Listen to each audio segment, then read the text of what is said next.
बिस्मिल्लाहिर्रहमानिर्रहीम। अल्लाहुम्मा सल्ली अला मुहम्मदिन व अला आलि मुहम्मदिन व बारिक वसल्लिम।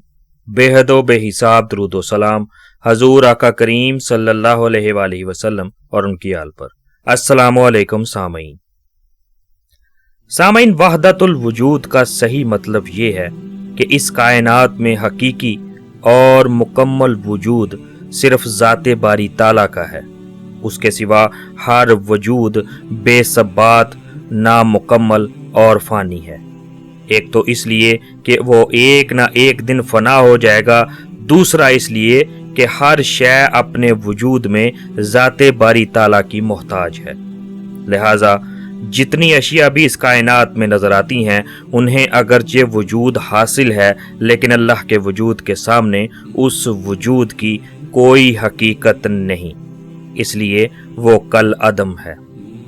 इसकी नज़ीर यूं समझे जैसे दिन के वक़्त आसमान पर सूरज के मौजूद होने की वजह से सितारे नज़र नहीं आते।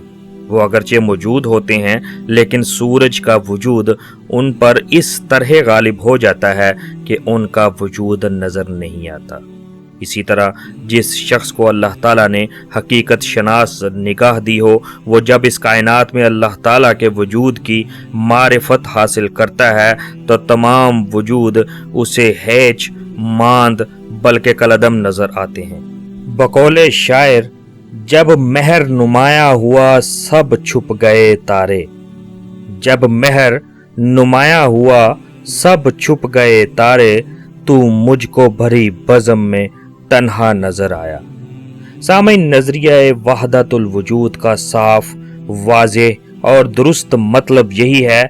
इससे आगे इसकी जो falsfiana ताबीरात की गई हैं वो बड़ी ख़तरनाक हैं, और अगर इसमें गुलू हो जाए तो इस अकीदे की सरहदें कुफर से जा मिलती हैं। इसलिए एक मुसलमान को बस सीधा सादा ये अकीदा रखना चाहिए कि कायनात में हकीकी और मुकम्मल वजूद अल्लाह ताला का है, बाकी हर वजूद नामुकम्मल और फ़ानी है।